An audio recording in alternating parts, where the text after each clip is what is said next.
First came to Canada, I saved up $10,000. 1 year later, groceries went up, rents went up, gas went up, everything else went up except for my income.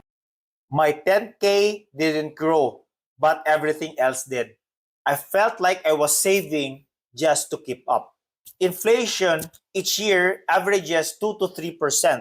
Your money in your savings bank account gives you 0.1 to 1%.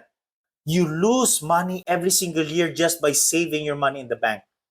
But real estate grows 5 to 10% each year. And rents usually rise with inflation. Inflation hurts people that save money, but it helps people that owns properties. You can't beat inflation with savings, but you can ride it with assets like real estate. Comment inflation if you feel like your savings in your bank goes down in value each year. The banks don't protect your money, but they use it to get rich. Why aren't you? It's like parking your car in a lot and the owners rents your car while you're away. They profit and you don't. 1 year, I have saved $20,000. My interest earned is $18. Meanwhile, the bank used the same money to lend it at 6 to 10%. Interest in savings account is 0.01 to 1%. Mortgages, 6 to 8%. Credit cards, 19 to 25%. Banks win because they use your money to make money. When you buy a rental property, you become the bank. The tenants pay you, your mortgage is being paid down, while your asset is growing. So you can stay on the losing side or you can play the bank's game. Comment be the bank if you want your money to be used like theirs. Your cost of living increases faster than your income every single year. Your salary will never outpace your expenses. It's like running on a treadmill, slowly tilting upwards. You run faster, but you stay on the same spot. My first raise was $60 per month, but that same year, rent went up to $120, groceries went up $70, insurance went up $40. I was working harder, but was falling way behind. Average salary increase per year is 2 to 4%. Average cost of living goes up 6 to 10%. Rent increases 3 to 8% yearly in some cities.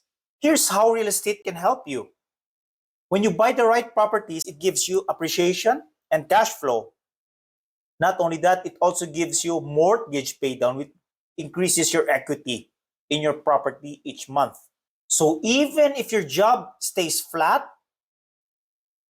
your asset always grows.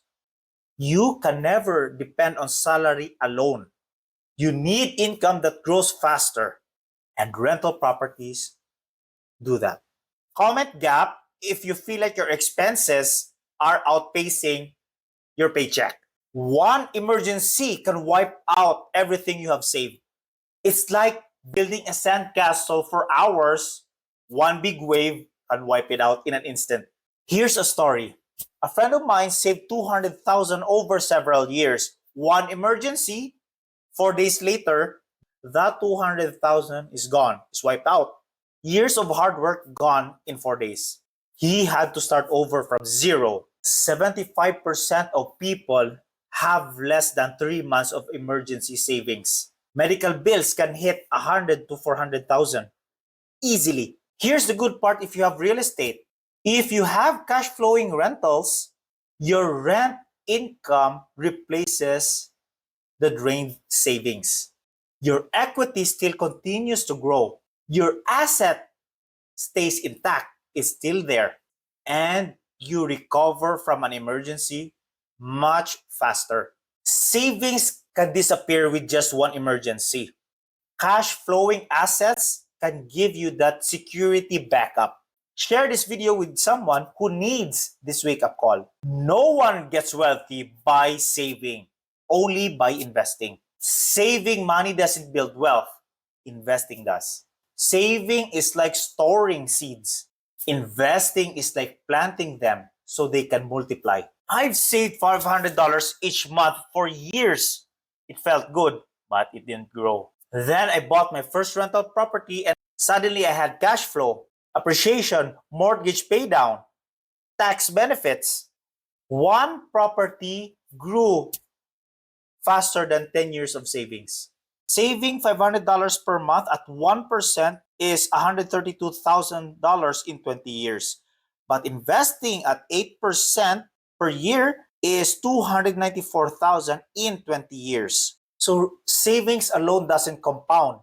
Real estate compounds in four directions at once: value, equity, income, tax savings. Wealth isn't built by how much you store, but by how much you grow it. Comment grow if you want to switch from savings to investing. The goal is not to save money, but the goal is to have freedom. Savings. Saving doesn't buy freedom. Cash flow does. Saving is like storing food. Cash flow is like owning a farm that keeps producing. So the first time I earned $1,000 of cash flow each month, I realized something. I don't have to say yes to overtime anymore and not controlled by my job. Most retirees run out of savings in 15 to 20 years. But with people with rental properties, their income keeps regenerating. So with rental income, it replaces overtime, it replaces a second job, it removes financial stress, and it removes the dependence on salary increase. So savings doesn't really create the freedom you want, but passive income does. Comment freedom if you want long-term passive income. Your future self will thank you for investing today. Your future self deserves more than just saving. Think of your life as a house. Savings are bricks. Investing is the foundation that makes it stand. I once spoke to a 60-year-old OFW and asked, "What is your biggest regret?" He said, "I spent my whole life saving. I should have spent my life building." That line changed the way I see things forever. Only 6% retire financially secure, and nearly all of that 6% invested. Real estate builds a future where you have a backup income. Your money grows while you sleep. You don't rely on a single paycheck. And you have something to pass on to your kids someday. Savings keep you alive, but investing builds your future.